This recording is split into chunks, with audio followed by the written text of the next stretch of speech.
I sound like a judge. No. So thank you all for being here. This is our first Martin Luther King event that we're having. And I just want to welcome you, so give yourselves a hand for being here.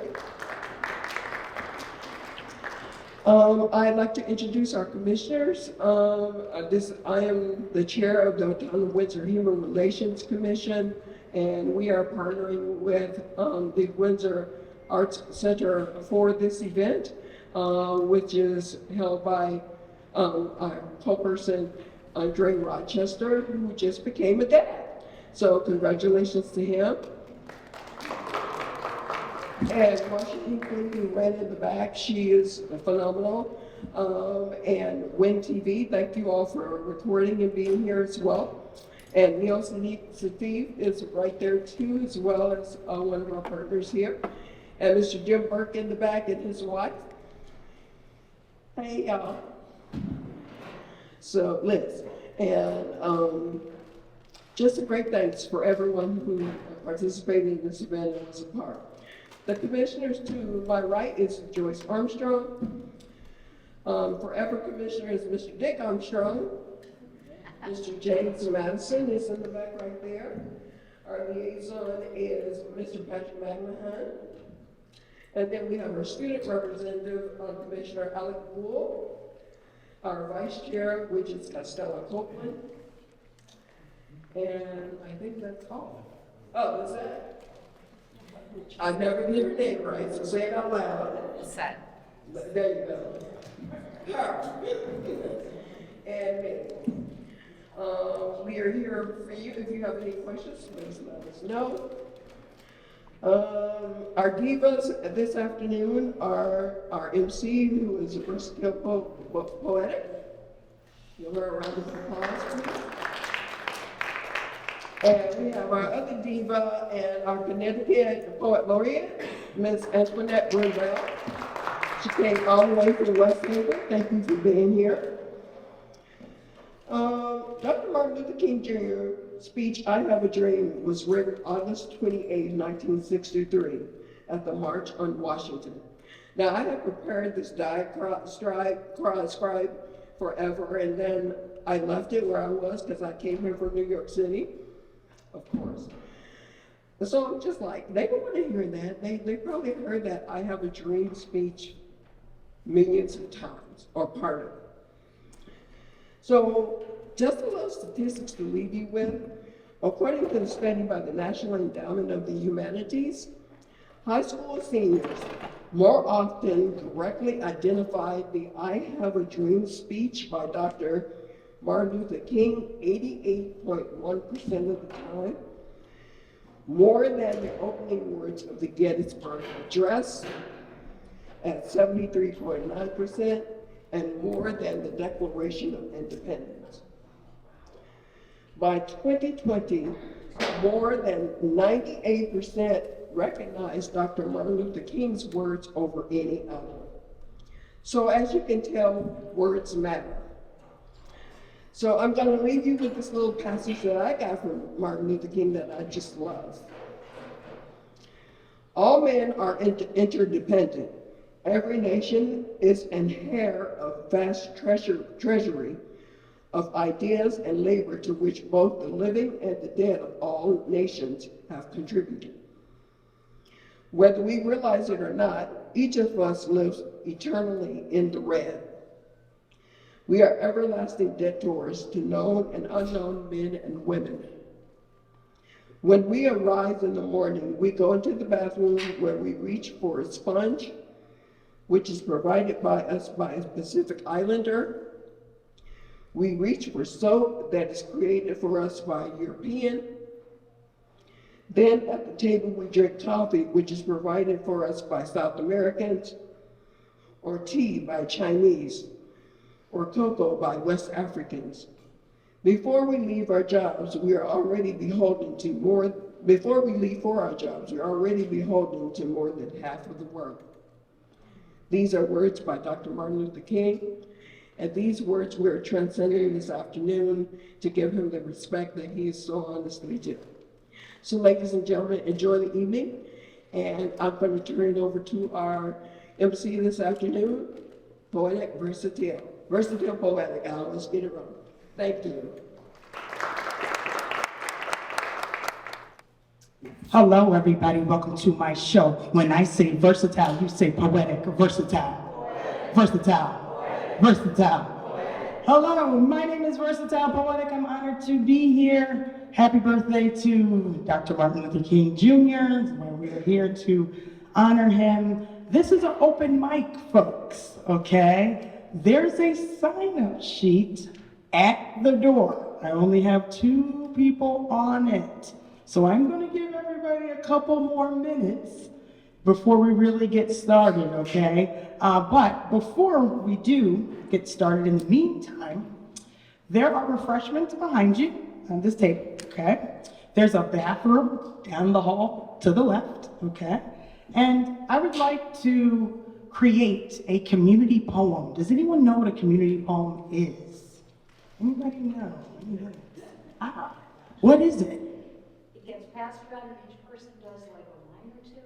Yes, excellent. Give her some snaps. Give her some snaps. Does anyone know the history of why we snap in poetry?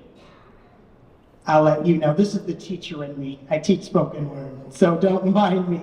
The history of snapping. 1950s, the Beatniks, they were a poetry reading group, and they held poetry readings in the basement of this apartment complex in New York City. And they would snap because clapping was too loud and they didn't want to disturb their neighbors. And when you snap, you can hold your water in the other hand at the same time. So we'll be doing a lot of snapping today, okay? So the community poem, I wrote at the top, I have a dream. Let's flow with it. It's usually 1 to 2 lines, pass it to the next person. And the object of this is you read the most 2 recent lines on the page and do your best to respond to it. Please do not read the whole poem.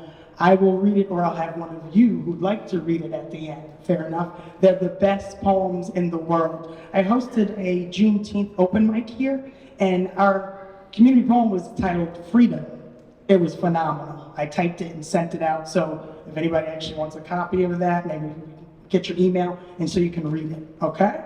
Anybody brave enough to start this off? Yes. Thank you. I have a dream, and I have the date on the right. So, I'm gonna give you about another 5 minutes or so. Let's see if we can get some more people on that open mic list, and then we'll start. Fair enough? Thank you. My name is Versatile Poetic. It makes sense for me to maybe kick this off with a poem. I guess in honor of today, I'll do a poem called Black White.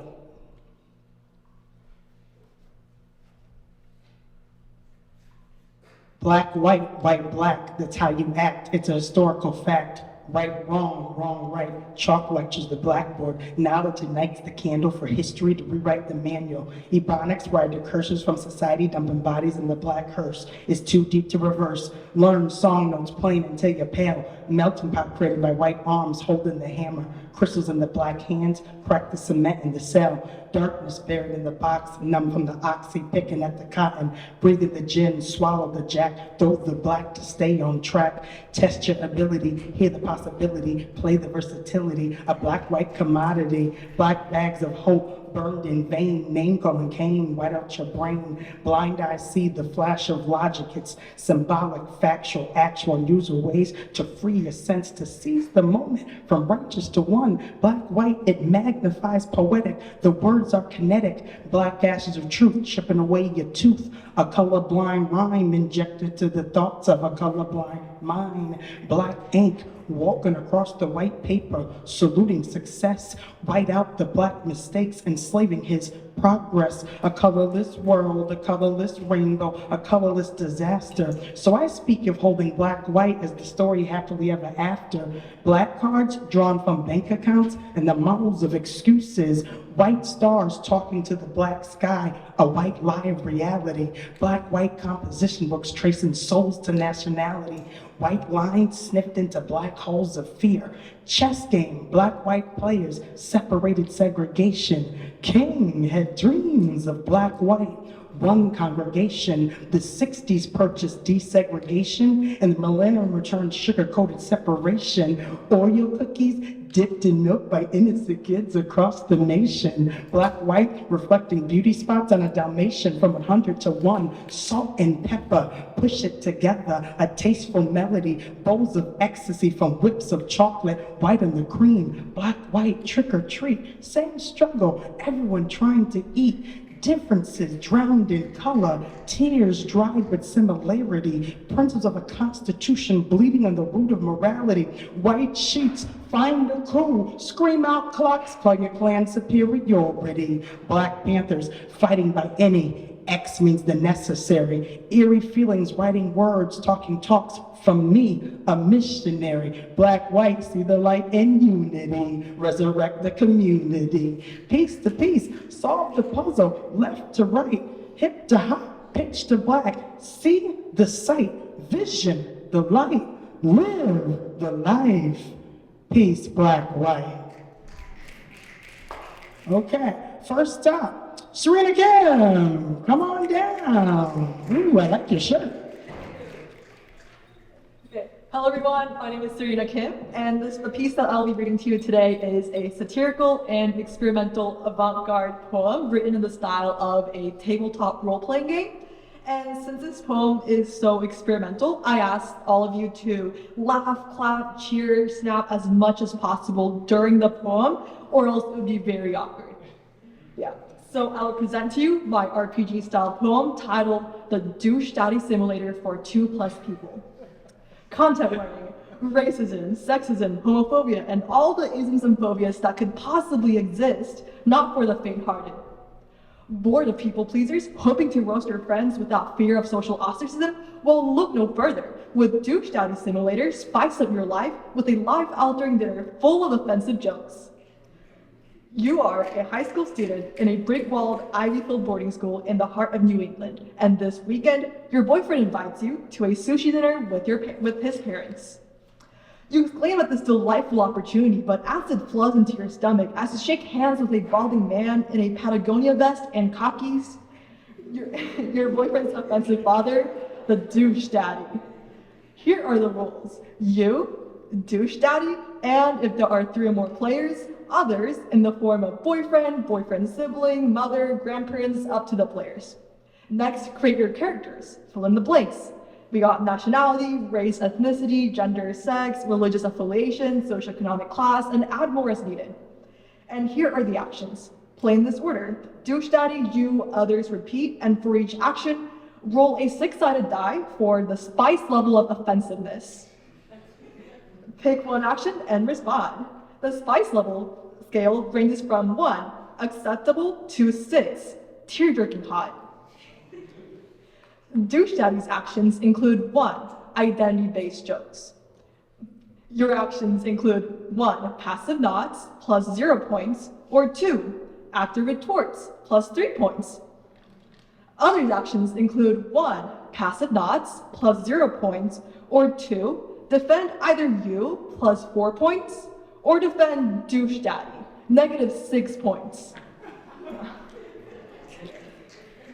So play for 10 cycles or 30 actions. And here are the endings as douche daddy drives you back to boarding school with his family. For 0 to 29 points, you stare at your sour reflection through the car window, a black canvas of the night sky. Was your silence worth the price? For less than 0 points, ouch. Did not only douche daddy chop up your self-esteem like sliced sashimi, but your boyfriend's family also ganged up against you. You drowned your pillow with salty tears tonight.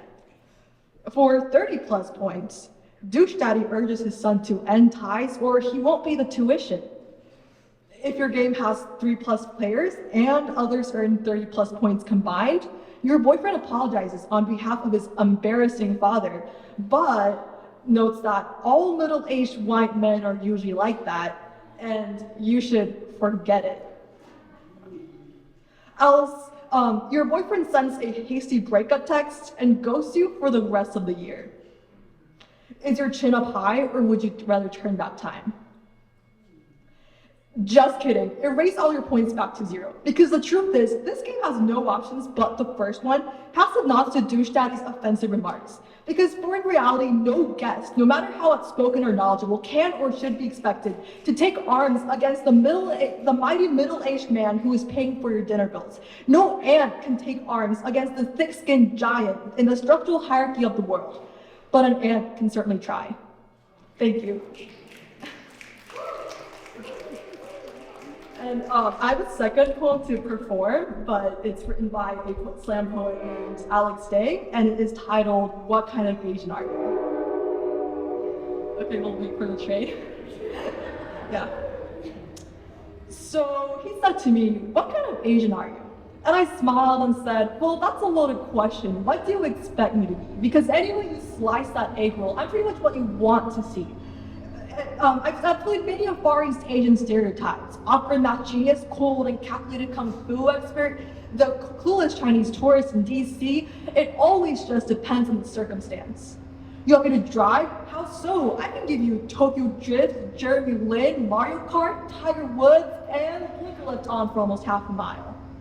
I'm the foremost expert on all things Asian. The Meiji era and the Band of the Samurai, done. The names of all 7 BTS members and their birthdays, done.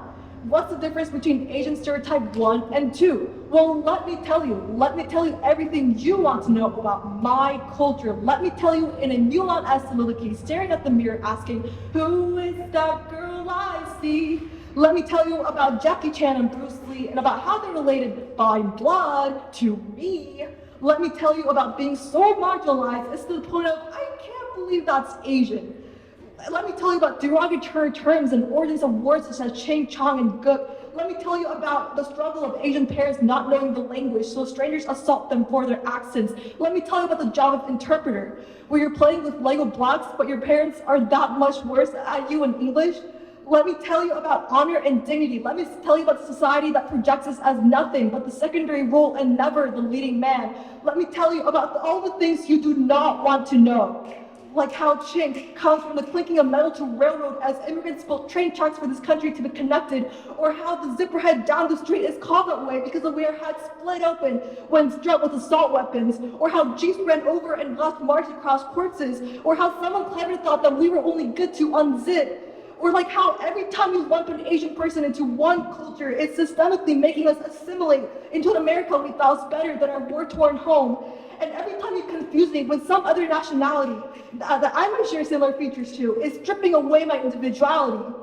And I still feel the shame of being Asian, the envy of blonde hair and blue eyes, and I still feel the irony of my bones grow stronger with every train of thought, and I still remember wondering where all the girls who look like me on TV were, the broken words from my mother and father stage diving off of my tongue, the anger I felt when those kids thought I would get them sick. And I still remember thinking my skin was all I was worth, and I still feel the ironwork of my bones grow stronger with every train of thought that passes by, and I still feel pride, and I still feel heritage, and I still feel Korean, and I still feel American, and I still feel.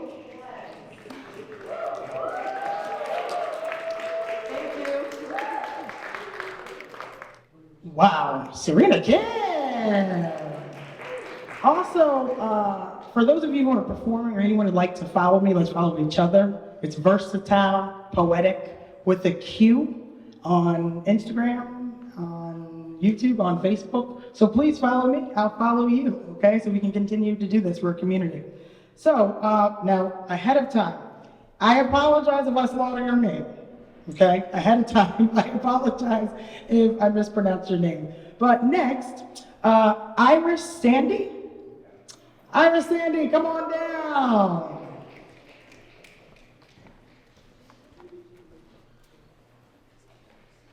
Hello, my name is Iris. My pronouns are they, them, and that's mostly all you need to know.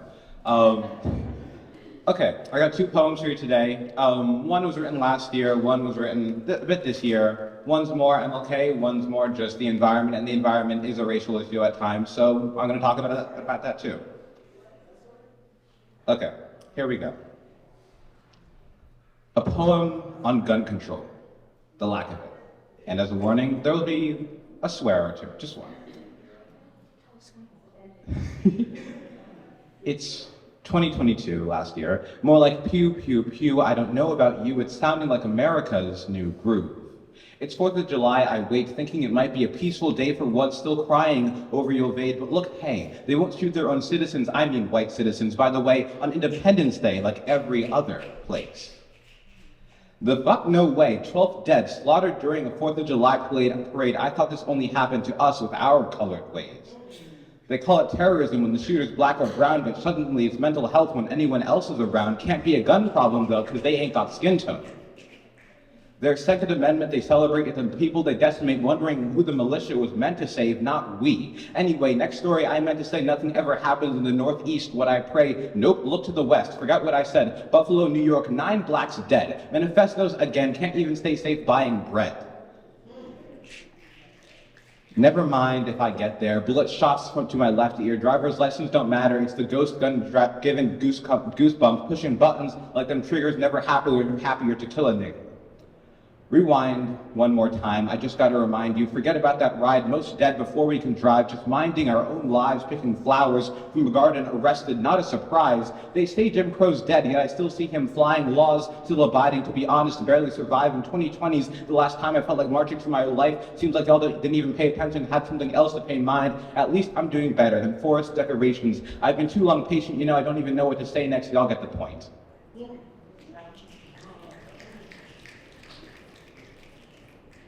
Okay, how was that? Next one. I gotta find it. I have not done that one in a good minute, but here we go again for part 2. This poem was inspired by the work of Autumn Pelcher, a activist for water rights in Canada. Children's tears still search for the sea. We started with water. It was the only real way for us as a globe to survive, because when we look up to the sky searching for life, the dream we hope to find is water. Our daydreams are stealing too much time searching the night. We're holding on to escape instead of looking at the problem at hand, cruelly crafted by the imperial brand. Why is the tide fighting to stay alive as we spend both days and nights suffocating the sea? Why can't we see that our oceans are key? You'd be surprised to find that we've tried. Global temperatures are getting higher. Our tears can't break down blazes. We're trailblazers, but old ears fight fires just as well as they kill the environment. They're more willing to synthesize 2 H's and O's than take an oath to keep what we have by our sides and thrive with a water weight that forms 60% of our lives.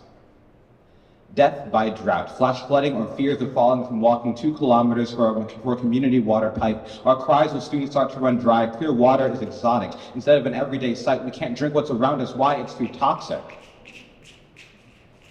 We colonized and left communities stirring with overseas disease, then forced them to pick up for our destruction and growing greed. Just look outside. A couple weeks ago, it was 50 degrees in December in the Northeast, over 20 in the Midwest dropped dead, with negative 25 degrees and snow being counted in feet. We called it a once-in-a-generation storm, but in line with how we've been informed, we won't have another generation to compare it to. Climate change is overpowering our desire for life. We're reading through nature's receipts. It was we who neglected the sea. It was we who spill oil into the sea. It will be we who are submerged in the sea. If we keep on playing the game, but by 2050, we'll see. Why does it take a 12-year-old's tears crying, "I'm very unhappy with the choices you've made," explain to Autumn Pelcher, to a prime minister, for us to take the time to look at the water crisis we find? Thank you. After our open mic, we have Antoinette Brim-Bell, who is our featured poet, who is Connecticut Poets Laureate, aka she's a bad you-know-what. So looking forward to it.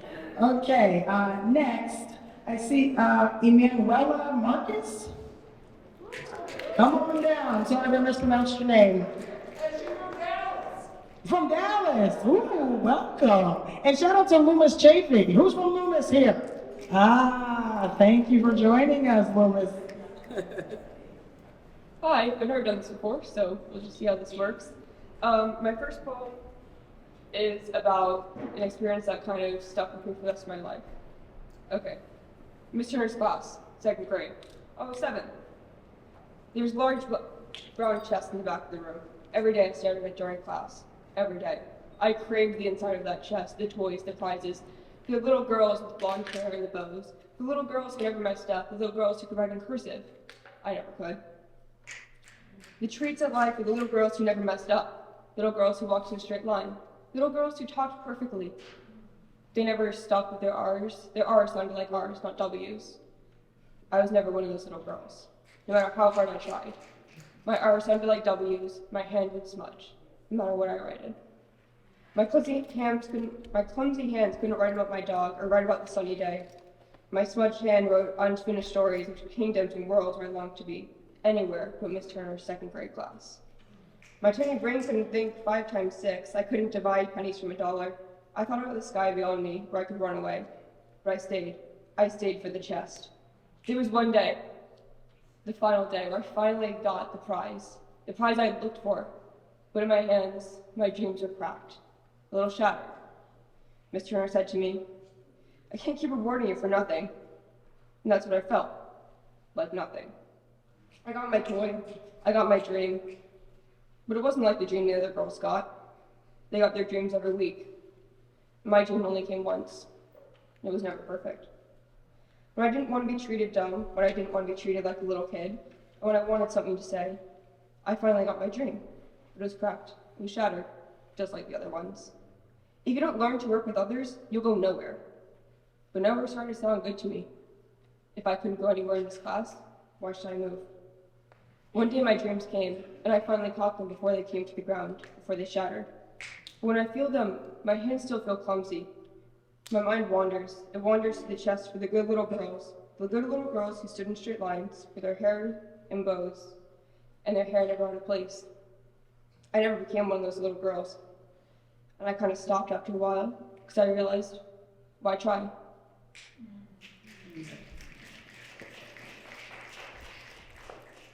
And then I have one more. This one is mainly about just how I feel with the world and how I feel with myself. Okay, it's called Alien. There were days where I was lucky, but they all believed my lie, my ruse of normality.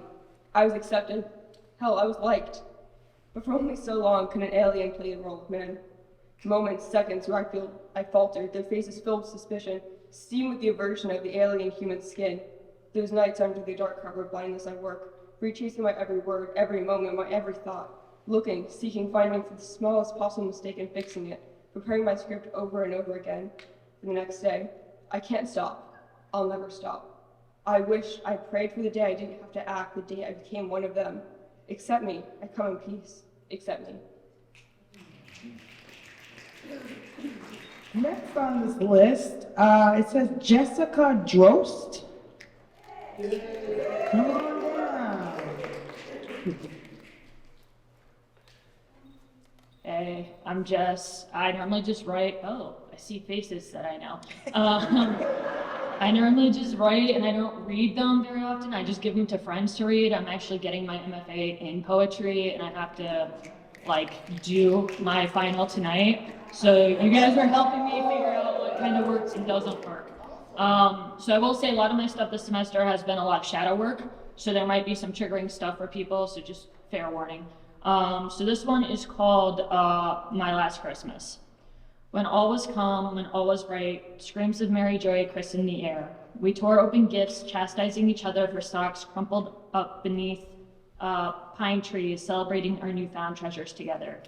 'Twas a silent night indeed, with no mouse stirring throughout the house. My sister slept in a reindeer nightie, dreaming of winter wonderland. I hope she danced with Frosty, rode in Santa's sleigh, and ate candy canes. But most of all, I wish her dripping blood didn't light up Rudolph's nose. Now all is chaotic, now all is dim. I, Scrooge, cheers, champagne, wine, beer, shots, and then chug vodka, capping off the night for scarce slumber. Ghost of Christmas past seizes me with startling screams of sirens screeching. Before snow buried her beneath the gravestone, and black boots, not Santa's, stampeded the staircase. She lay silent, solemnly still. The stretcher carries her through chilled crisp air. Holy night chimes, her soul flies. So, and then so that was the first one. We will do this one, and this one is called Grandpa's Friend. So, bound to every sip, every sip, another repercussion. Friend, yesterday I married Beauty, covered in white head to toe. Can you believe she said I do to me? I did not see you at the wedding, but I did at the reception. Why, friend, did you not go? Friend, yesterday a baby girl was born. She is so soft, so fragile, so small. And when she cries, I know she needs me. I go to her, but my hands do not comfort her. Why, friend, did you put her to sleep? Friend, yesterday a baby boy was born. He is strong, silent, and patient, just as I was as a boy. I cannot remember his birth or the fun before the womb. How, friend, could I not have known? Friend, today Beauty died. Liver cancer took her too young. A limousine picked me up in my tuxedo and tie for the funeral and memorial at the church where we married. I didn't go, friend, you did. Friend, tomorrow I die by myself, surrounded by empties. My son will find me and will not grieve. My daughter will hear, maybe shed a tear or two. But we'll lose no sleep, and you, my friend, will find another life to slain. Next up, Cassie. Come bless the mic, please. How's the community poem going? Just checking, okay? Awesome, keep it rolling. Oh, thank you. Hi.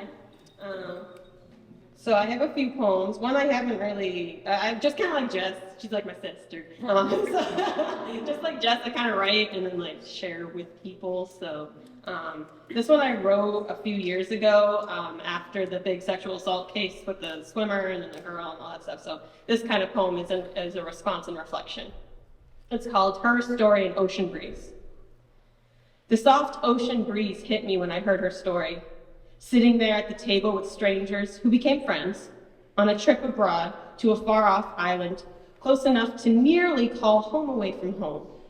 The bugs looked like little ladybug robots with swirls of blue. The sky was bluer than the ocean just below, and I sat there in peace. The soft ocean breeze hit me when I heard her story. The pine needles and beige dress, the pain, blood, and cold spoons on her eyes, the cage within our minds that drives us beyond crazy, the words that friends and family were told, the publication of her story. The soft ocean breeze hit me when I heard her story, thinking about how one summer ago, beige was the new black, a nude color for when we feel naked and afraid, and the pleasure of it all, to share stories and laughter. I think back to how I will see beige as my grandma's favorite color. The soft ocean breeze hit me when I heard her story. And never will I forget how much I wanted to scream, "Me too!" But in the peace of the breeze, I had to pretend I was at ease, to feel her pain, and in my own way, the pine needles creeping in my head, spider veins coursing blood through pipes in my brain, I feel the pressure. The soft ocean breeze hit me when I heard her story. Lightly salted wind tickles my nose, reminding me to breathe. I look over to the scenic place, not knowing that the following week will make the rainbow bleed shades of pigment so vibrant it will make you sick to have to keep viewing the pain of others day after day. The soft ocean breeze hit me when I heard her story and realized what a cruel place in this peaceful serenity that I have found in a far-off land, in a far-off place. The news will still reach me because serenity is sanity's temporary sanctuary to strengthen the soul. And then I'll read one that I wrote 2 years ago. So tomorrow's my birthday. And I wrote this, I started thinking about it, this poem again, because it's called 26th Birthday, and I'm turning 28 tomorrow. And I wrote this during a time of grief, so still grieving, but yeah. 26th birthday. Oh, thank you. I'm turning 28 tomorrow, I'm getting old. It's okay, Mom, I know I'm getting old. Okay.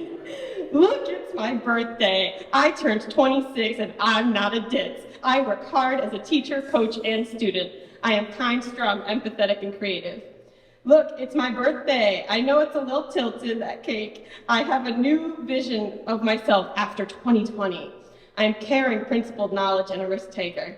Look, it's my birthday. We are still in quarantine. I haven't been this sick since I was 14. I'm grateful, humble, hopeful, and inspired. Look, it's my birthday. I miss you, grandmother. I know you passed away only 6 days before my birthday. I miss hearing your voice, your songs, and you sing happy birthday. My greatest gift of all is family this birthday. I sat in your chair, I took care of your dog, I looked after your husband, and I missed you most of all. On this birthday in the new year, there is a new me of sorts. I thank everyone around me for getting this far, even though I no longer have health care. I will continue to keep the memories of those I've lost with me. Look, it's my birthday. I drove very far. The first time to my grandparents' house, only 356 miles far. I walked through the door holding back tears and hugged your daughter as she welcomed me into my new year. Give it up for Cassie. Cassie and everyone, I lost my mom 14 months ago. You want to talk about grief? Whew. We are in it. We are really, I'm in it. All my moms. So, love to you, Cassie, and your family. That thing called death is inevitable. Someone said to me the other day, it is almost like we're all standing in a deli line. Everyone has a number, you just don't know when. And grief is just a lifetime thing. Your mom and grandma, dad, and a child, anyone, but you know what I mean. It hits hard. My mom had colon cancer, so just trying to, this is what, it's the people. This is how you heal. It's the people. You are not alone, even though you think you are. Someone else out there can help you heal, and if you need help, please ask for help. We are a broken society. We've been broken a long time. We need to heal. We need to get it together. We need to love each other. We need to embrace each other. Sorry for that rant, but it's very important. Next up, Marcia. Please come bless us. I'll get the podium for you, Marcia. So this is a little different from what we've heard so far. You can tell by looking at me, I'm a little old-fashioned. And what I would like to read to you is parts of a poem written by African-American poet Robert Hayden. He was born in Detroit. I was born and raised in Flint, so we were sort of connected on that score. He was vilified because he refused to call himself a black poet. He was a poet. And he was vilified by, you remember the Black Arts Movement, Black is Beautiful, Black Power. And so he was writing at that time. Also, I just want to add that I was 22 years old when Martin Luther King was assassinated. And I've learned a lot about race since then and injustice, but he spoke to me. I was afraid of Malcolm X. Learned since that was probably a stupid thing to feel, but Martin Luther King spoke to me and I felt as though I could be part of the support for a change in our world. And this poem I learned 20 years after that, and when I read it, I have to explain a little bit of it, but it captured what the mood felt like to me at the time. So this is a little bit of history, and I hope that you'll enjoy listening to it. Robert Hayden became a Baha'i, and I don't know a lot, but what I do know is they believed in the evolution of human beings, that we were struggling to become more human. And so you'll hear him mention the blessed exile that is the originator of Baha'i. So this again was written at the time of Vietnam, so hope this is okay. It was written in 1970. The title of it is Words in the Morning Time, but it's morning, M-O-U-R-N-I-N-G. For King, for Robert Kennedy, destroyed by those they could not save. For King, for Kennedy I mourn, and for America, self-destructive, self-betrayed. I grieve, yet know the vanity of grief through the power of the blessed exile's trans-illuminating word, aware of how these deaths, how all these agonies of our deathbed, childbed age are processed, major means whereby, oh, dreadfully, our humanness must be achieved. Killing people to save them, to free them, with napalm, laying roots to the future. Vietnam, blood-clotted name in my consciousness, recurring and recurring like the obsessive thought many midnights now of my own dying. Vietnam, and I think of the villages mistakenly burning, the schoolrooms devouring their children, and I think of those who were my students, brutalized, killing, wasted by horror in ultimate loneliness, dying. Vietnam, Vietnam. Oh, what a world we make, oppressor and oppressed. Our world, this violent ghetto, slum of the spirit raging against itself. We hate, kill, destroy, in the name of human good, our killing and our hate destroy. Lord Riot, naked, remember there were lots of riots at this time. Lord Riot, naked in flaming clothes, cannibal ruler of anger's carousals, sing hey nani no, terror, his tribute, shriek of bloody glass, his praise, sing wrathful, sing vengeful, sing hey nani no, gigantic and laughing, sniper on tower, I hate, I destroy, I am, sing hey nani no, sing burn baby burn.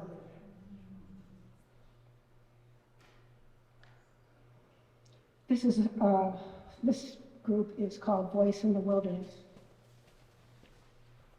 Know that love has chosen you to live his crucial purposes. Know that love has chosen you and will not pamper you nor spare, demands obedience to all the rigorous laws of risk, does not pamper, will not spare. This is my favorite part. Oh, master now loves instruments, complex and not for the fearful, simple and not for the foolish. Master now loves instruments. I who love you tell you this, even as the pitiful killer waits for me. I who love you tell you this. Can I read one more part? Is that okay? And you'll have to forgive some of the words that are chosen here. They wouldn't be used today, but I think they say something. As the gook woman howls for her boy in the smoldering, as the expendable clean-cut boys from decent American homes are slashing off enemy ears for keepsakes, as the victories are tallied up with flag-draped coffins, plastic body bags, what can I say but this? We must not be frightened nor cajoled into accepting evil as deliverance from evil. We must go on struggling to be human. The monsters of abstraction police and threaten us. Reclaim now. Now renew the vision of a human world where godliness is possible and man is neither gook, nigger, honky, wop, nor kike, but man, permitted to be man. Thank you. Next, Monique Sanders, come on down. Monique, I got a sister named Monique. So I like your name. Just saying. Just saying. Come on down. Ooh, what does the shirt say, Monique? Walk by faith, and on the back it says, God is dope. Oh, love it. Walk by faith. Not by sight. I got to preach in this. It was Sunday. Ooh. Yeah, and today is, it's Sunday, so it's the holy day. Every day is a holy day. We'll take that. So before I begin, let me remind everyone, I do not write, so this is coming from my noggin. So if there's a pause, it's because 47 look different. 27, it would come out like, now it's like, but it'll come. I'm gonna do something different, because I've been asked to do more than one. I don't show this side of me, so shh, don't tell nobody. Let me walk upon your soul and leave footprints there. Let me tread the places that no one's seen, the places that you hide, that lay unopened. Let me walk upon your soul and leave footprints there. Let your heart wander in places. Let my whispers speak in your ears. Let me walk upon your soul. Let me walk upon your soul and leave footprints there. That you might remember me in times when your heart grows cold. That I become your good morning, happy afternoon, and your peaceful good night. Let me be the whisper that your heart makes, the desire that your heart sings to, the song that your soul clings to. Let me walk upon your soul and leave footprints there.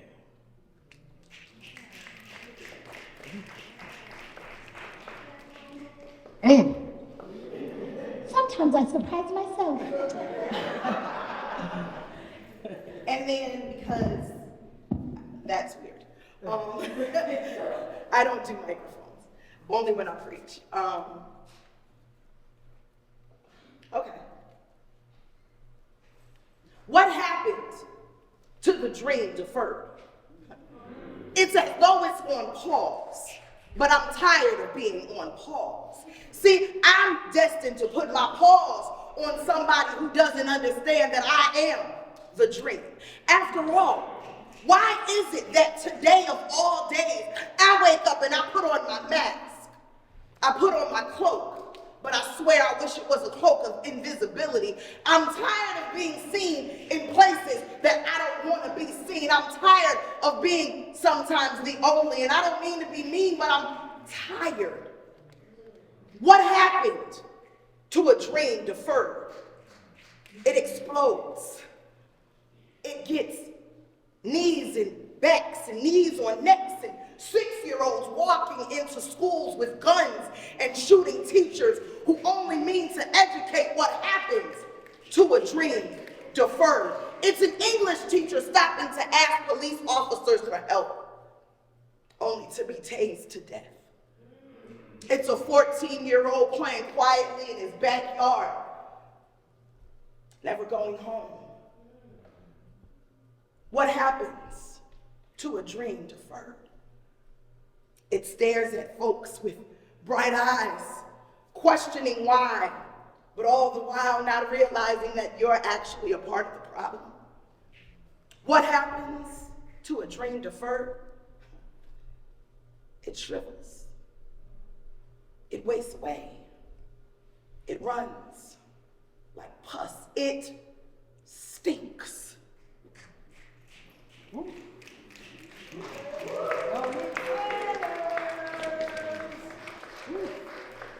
Anyone knows the art of spoken word? We know in spoken word we don't use a microphone. I bet you thought because I am singing, but I agree with what Monique is saying. So I'm Alex. I wrote this poem probably like 20 minutes ago, so we'll see how this goes.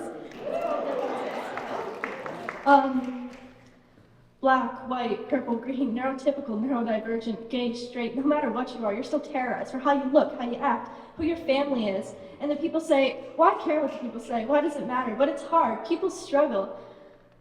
Maybe it's the public validation, the hope that people like you, your family saying, what happened to you? Why are you different?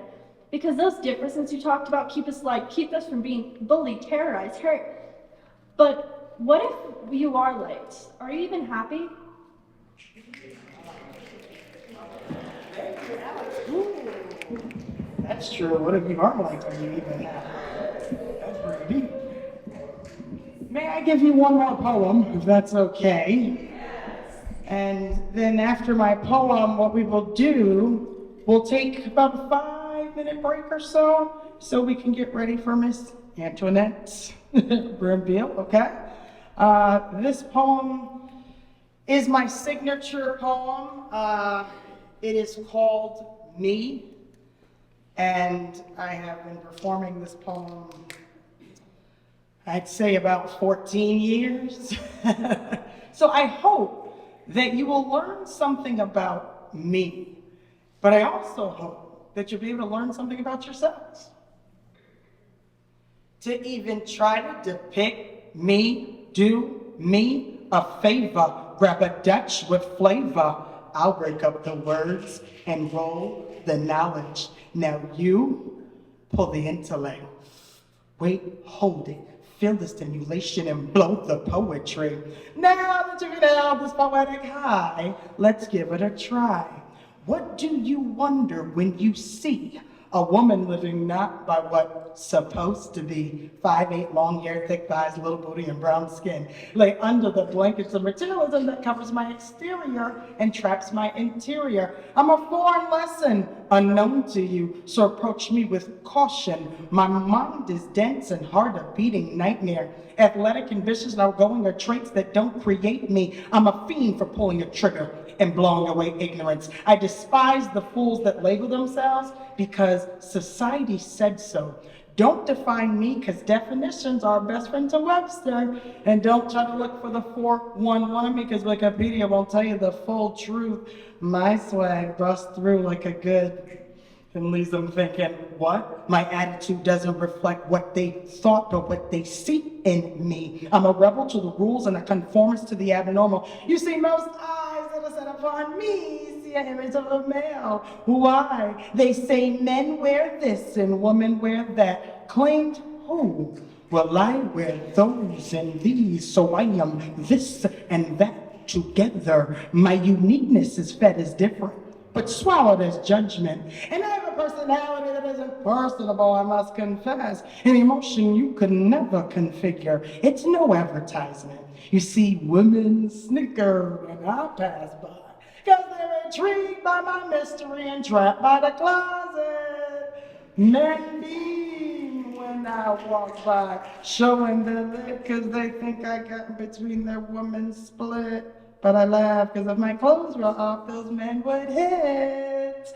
Now let's penetrate a little deeper. You roll the knowledge this time. People like me get killed for their existence. And when I die, I am gone out smiling, knowing I was me. You see, many wear masks because they're horrified by who they really are. Now please wash down what I said with a glass of sense, because we gotta make it common to the people so they understand. My sexuality is not my preference, it's only my resource.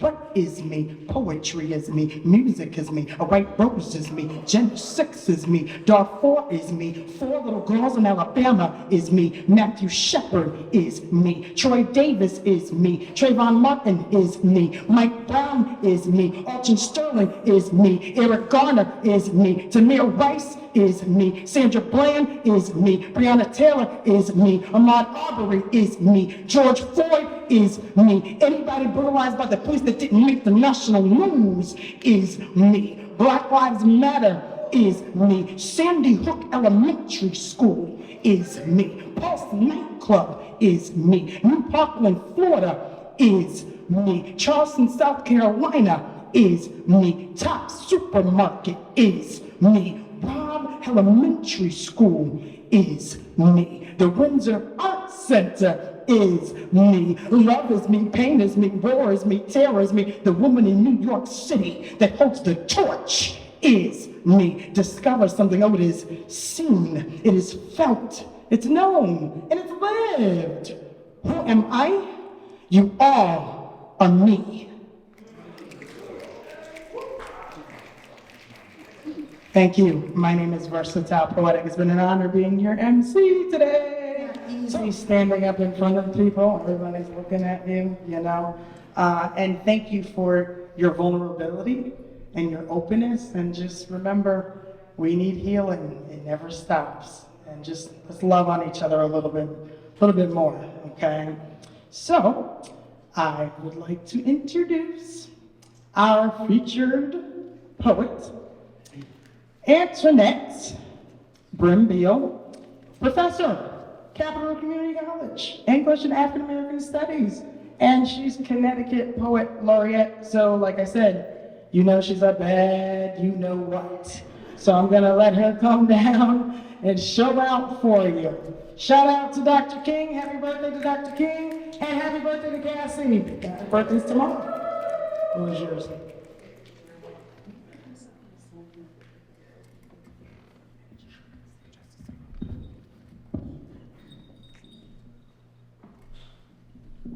I love microphones. I know that Versatile said, yeah, we don't use that. No, I like it because it makes your voice sound so good. I tell you what, I have had such a wonderful time here. I can't believe all of the talent that is crammed into this one room. And how the young people are so talented and so full of creative energy. I feel inspired. I want to go home and write. I'll probably take out my little notebook on the train all the way home. And I just want to thank you for that.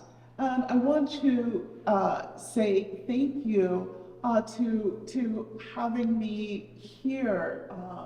Judge, I am so excited to be here, and I feel like I've made new friends and I have a new place to come and hang out.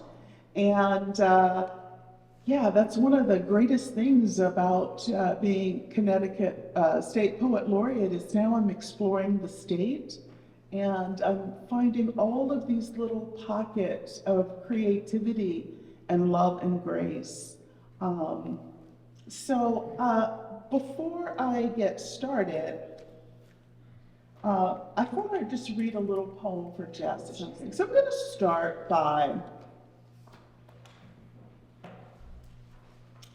reading some work from my manuscript that I'm working on right now. So as I was thinking about this event and preparing for this event and the fact that this is Dr. King's birthday, it's really humbling because I know that much of what I do is possible only because of the sacrifice of a lot of the elders and the ancestors. And it makes me feel like I have a responsibility to run with all of the opportunities that were given to me. And I was thinking that one of the things that inspired me so much about Dr. King is that he laid things bare and plain. Lots of times we see things, but we don't really talk about them. We're uncomfortable talking about them. And he laid it plain, this is what is happening. But he didn't stop there. He gave us a vision, something to aspire to, and a blueprint, a roadmap, how to get there, how to build a better society. And so I thought that I would read a poem that is about looking, right? About actually looking and seeing. It begins with an epigraph from the novel Blindness by Jose Saramago. If you can see, look. 13 ways of looking. Because I know my eyes break common prisms into scattered light, gather up the rods into bucket of blues, gotta see to know, gotta see to know, gotta know to see. Scaffolds of blues, gallows of light, built on 3 layers of tissue paper night, fill the cone with spotless second sight. Understand? Monochrome blind, one color allowed, snow blind, white light to excess, moon blind, nowhere to go, no path to follow. A man and his vision are one, just telling you what I know. Whether through a glass darkly, Hooke's microscope, Galileo's telescope, Benjamin's spectacle, a keyhole, an emerald, a glass of water. Noses smudge on the window, an anxious, steamy breath on glass, magnify the scope of hopeful, watchful eyes waiting earnestly at the window. Left to right, right to left, the truth is written in dotted permutations, calligraphed characters, code, alpha to omega, on papyrus, rice, wood, stone. Trace the shadows with your fingertips, your eyes, your lips. Big Mama was a seer, born that way, always knowing, could see the bitter winter coming in the glow of the firefly. Fish in her dreams could see the sons and daughters in their mother's eyes. She saw sickness before it come in the color of skin and nails. Big Mama was a seer, saw death walking up the path, went right on out to meet it. Seeing has a lucid, inescapable rhythm, a drum of fingernails on a wooden table, a syncopated alternating heel and palm pound, a deeply held stare that bores deeper down with each heartbeat, with each swell of breath.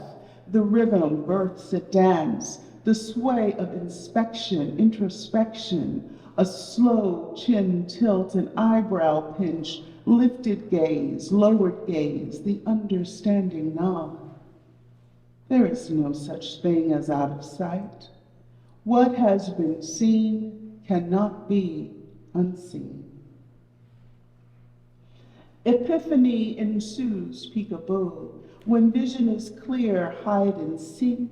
The bards of old understood, I spy and philosophize with mine own eye. Even the blind see and taps and touch. They do not fear the shadow's assault. Their ears grow wise, noses discern, tongues taste tears on the air. Take care, they can't be fooled. Like floods in a constant stream, even in darkness, light finds its way. Old folks call kids nosy, but they smile inside when they say it, 'cause nosy kids grow, see, look, know.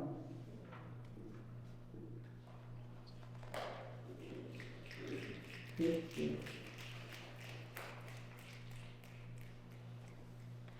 So I was really moved with when you called the names of those who became ancestors way, way too soon. And I think it's really important that we call those names and that we remember those who have loved us. This is called We Carry Our Dead With Us. Curse the sky that clouds like sugared absinthe. Curse the sun that barely warms it. Square your shoulders, son. We carry our dead with us. Rain will not stop because we will it. A dead messenger does not change the truth. The truth instead settles itself inside us. There is no antidote for the grief that ails. No song drowns out a woman's wail. No force can pull a father's fist from the sky. We bear the sudden sandstorm, grit our teeth, blink our pricked eyes, kiss the cheeks of those with faces gone, sugar of lead, lost to us. Bathe in the cry of cerulean wings cutting across the sky. Flight is a freedom that awaits us all. But now we move on. Do what they left undone. Avenge the tired heart gone silent. Cover the bullet holes that hemorrhage hope. Our dead are with us.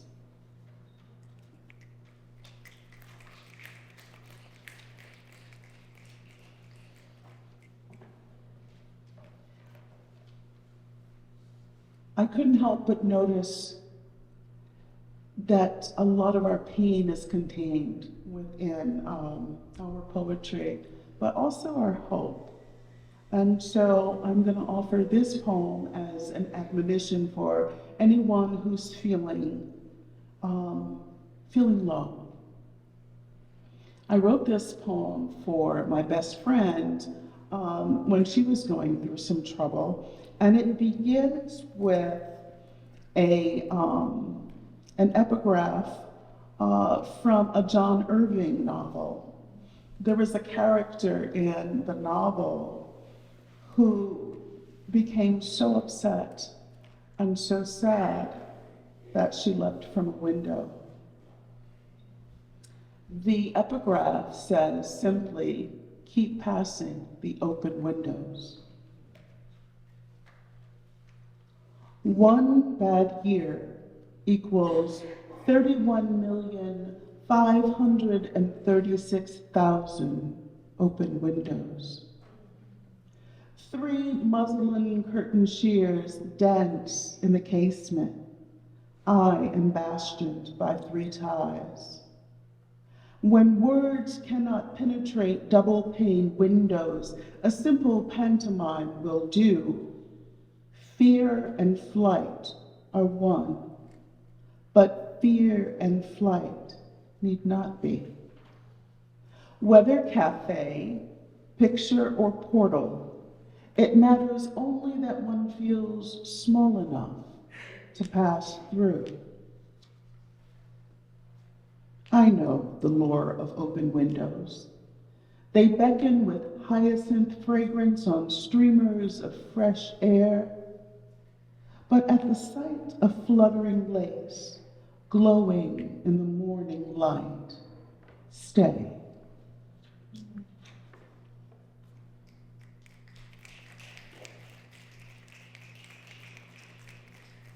So I think a lot, this especially for you young people, oftentimes when we're studying, we are made to read things that that seem to us as boring, and we're like, why in the world do I have to read this? And of course, your teacher will say something like, well, it's something you should have read to be quote unquote well read. Yeah, right. The canonical stuff. So I endured in undergraduate A Room of Her Own by Virginia Woolf. And it wasn't until much later that I thought about it.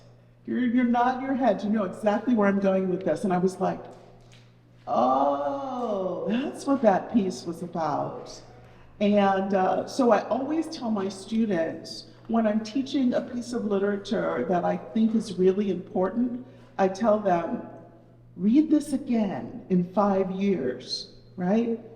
You will be different and the literature will become different to you. So this is what Virginia Woolf was talking about. She said, 500 a year stands for the power to contemplate. A lock on the door means the power to think for oneself. There's one other thing you need to know about this poem, and that it references Nikizzi. So Nikizzi was a bird that scientists actually believe was able to use language and not just parrot it back like some birds do, but actually engage in conversation. And they have not been able to duplicate that since. From a riot of words, she knows that only one can be chosen. She is of one mind, secured by 3 locks, each impenetrable. When her words were scattered into the autumn wind, Nikizzi gathered them up and spoke them back to her. Nikizzi understood. A woman and her words are one. A woman and her words behind locked doors subjugate the literary law of the minimum. It matters not which door is locked, the splintered pantry door, the mildewed door to the washroom, the door that rings hollow when palms are slapped hard against it. It matters only that it is a room and the door is locked. A star-studded darkness filled the long window with eager expectancy, the steady scrawl and then sweep across the page, to and fro. The silhouette of a writer's shadow becomes a moon that pulls at the tide. O keepers of the canon, why only esteem the prowess of people kings and spear-armed dames? Why only exalt those drunk on wine, poetry, and virtue? Also imagine the sober meter of the truth-told slant, or watch how the kitchen twists back on its spine. Wait quietly for the click of the lock falling open. Dispense with the noble accents and their lucid, inescapable rhythms. There is melody to mewing babies, and a drumming when knuckles scrape a washboard. There is cadence to shuffled steps, abbreviated by tangled skirts. Listen, listen, listen. When the moon flew out of sight, morning again marked the circular exchange of duty and calling. At the sight of her words flying free in the firelight, even the bards of old offered locks for her door. Every evening, the page is without form or void. Every evening, the woman hovers above it, and she will hover, create and recreate behind a locked door, her apron pockets full. So I'm going to switch gears for a second. And I had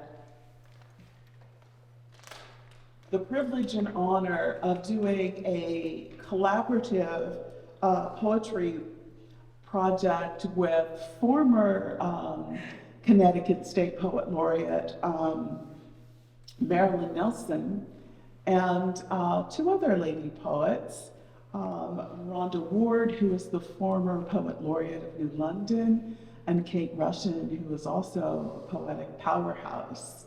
And what we did was we wrote poems based on formerly enslaved individuals.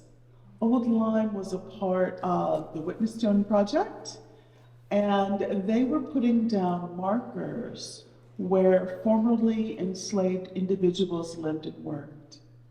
We had the wonderful opportunity to have with us Carolyn Wakeman, who is a historian. So there were 16 stones going down, and we each chose 4 formerly enslaved individuals to research and write about the marker for this particular person, Arabella. Arabella, also named Bella, enslaved nearby before 1719 by Reverend Moses Noyes, willed to his daughter 1729, baptized in 1734. Arabella makes soap. When blood is in the air, she renders tallow over fire and drips water onto ashes until lye runs down the stone. Baptism's sanctifying grace washes one clean, but still leaves a body black and bound to a white man who apportions a rationed blessing. Soap boils into a bubbling froth and foam until it mellows into a mild jelly atop her tongue. If she has not leached the lye from her own desire, burnt ash, how can baptism truly cleanse her? If Reverend Parsons were to baptize her, would the white god of the blood moon let her into heaven to be anything but a washerwoman? Her soap boils into a bubbling froth and foam, but Arabella is unclean, wantonly, rapturously desirous of freedom. Arabella is a sinner. A forsaker of slaves, be obedient to your masters with fear and trembling.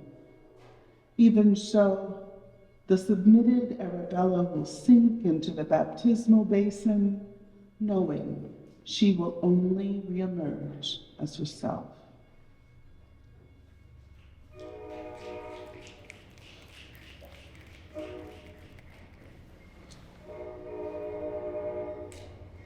Somehow as that train is going by, I'm thinking it's taken somebody to freedom. I don't know where that came from, but I sure hope so.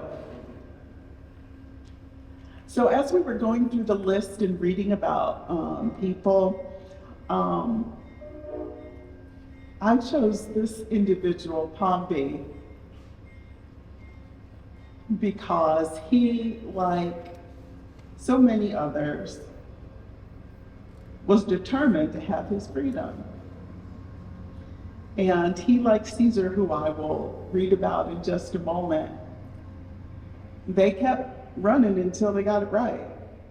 And so, Pompey Freeman, 1776 to 1822, son of Jenny and Prince, blind in one eye, ran away from Joseph Noyes, 1816, age 40. That's his witness stone inscription. And there's one name you may not know, that's Sega, and it's a name of African origins meaning thunderbolt or lightning. Pompey walks to freedom. Recurrent ribbons of columbine tie mulberry swaths to the midnight sky. A vanguard of 7 seraphim wield dry lightning swords. In a dress woven of moonlight, its hem snapping in the wind, Sega looks over her shoulder at Pompey and smiles. Pompey follows her. Sega's footfall falls filled with Quaker ladies. Pompey sees it all. Hinged casements shut tight against the wind, battened doors are battened down, milk cows seated in big blue stem. Eye Pompey as he passes by. A pouch of juniper berries beats time against Pompey's walking stick. When the sun attempts her rise, Seraphim sword cuts down her light. As more night spills through, the rooster forgets his sunrise song. Pompey sees it all through night into the next morning. No's smiles are laurel slick, but Mama will swear Pompey went to the field to bring in the cows. Prince will have seen Poppy at the well. Cruza will be doe-eyed and silent while Sabina clings to her skirts. Pompey Freeman need not look back. And actually, it started with a poem, a Langston Hughes poem, the Dreams poem. And I was about 7, really have no understanding of what dreams really were, other than you go to sleep and you have a dream. But there was something about that poem which was simple enough in language for me to grasp a hold of, and powerful enough for me to decide I needed to get some dreams. And that became my introduction into poetry. And then after that, I just wanted to read and read and read. And eventually, I started to write little rudimentary poems on a little plastic blue typewriter that my parents gave me one Christmas. So in a way, I guess I'd been at this a long time. But then, life comes in and your focus goes other places. So all of you who are young and writing, a little bit of advice, continue to write, continue to make time. Because when I graduated from my undergraduate program, my mentor, David Poole, said, Antoinette, life will come in. I was like, oh, David, I will always be writing. He's like, no, listen to me. Life will come in. And then life came in. I got married and I had children, and I was very much supporting my husband's dream. And somewhere along the line, I lost my words or something. And it came time for me about 10 years later. I said, I want to do that MFA program. And so I called up David and I said, hey, David. He's like, did life come in? I said, yeah, life came in. I said, it's okay. Just keep applying and you'll find your way back.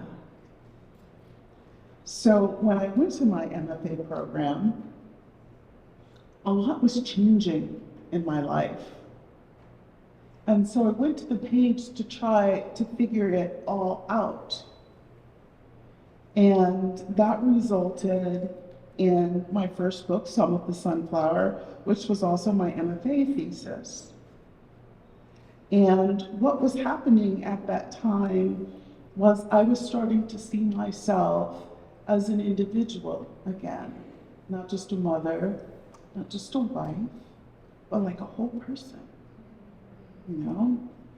And, well, it didn't sit so well with my husband. And this is the first poem in the book. It's called Forcing It. So for those of you who, aren't plant people, if you cut some branches off of a tree that have buds that have not yet bloomed, you can actually force them into bloom. And so this poem is called Forcing It. When the magnolia trees began dropping their flowers out of season, I knew it was time to let you go. But old folks say Shock a branch, make it bloom with plastic wrap, water in a jar, a little light, enough time, some space, wait. That wasn't necessarily the best advice for me. I'm known for doing what I want to do. And so freedom is red. The first time I asked a man for a divorce, the Challenger exploded. It wasn't my fault. But 17 years later, I'm divorcing again, and the Columbia is lost. I wonder if it is wise to send up another shuttle. On the stretch of tape not damaged by heat, the Columbia astronauts are laughing, happy to be seconds from home. When the tape ends, the newscast cuts to video of streaks of burning shuttle, 2 arcs of light in the sky. My daughter wants to show me a video she found in my bedroom. It's a tape of her brother's 5th birthday party. She is only 3 months old, asleep in my mother's lap, as squealing 5-year-olds in cowboy hats, wearing 10 sheriff stars on their t-shirts, munch gummy worms they pull from Oreo dirt pie. She says, I was the happy mommy back then. Afterwards, I watch the news, see the bombs falling on Baghdad, arcs of light illuminating mosques and marketplaces, stars to be wished upon. I am afraid because Thelma's son is there and Enns is on the way. The president says we must free the people of Iraq. It must be done. It makes no sense to me. My divorce makes no sense to my daughter, that I must split us to make things better. I tell her some things she is too young to understand. I will explain them when she is older. I pray I will have an answer for her by then. So when I go to court, the judge will ask me what systems failed. I'll mumble something about shields and pressure and heat. He'll want to know if I could see it coming, and I'll say, I thought something fell away at launch, but wasn't it supposed to? Like when I was 5 and we watched the first men fly into space on their way to the moon, didn't the rocket break apart? Didn't a fireball fall to Earth? He'll tell me that was the old way. When Baghdad falls, where will it land? Who will be left to be free? When all the bombs have burst in midair, when the red plumes are burned to ash and cinder, to which victor will the spoils go? If I get the table and he gets the chairs, should the children stand over the table or sit plate in hand? Does it matter now which one of the thousands of shields failed? We can say I have a dream on 3. So can we do one at a time? Because you know how that goes. And everybody looking on, so we start here. I have a dream on 3. 1, 2, 3. I have a dream.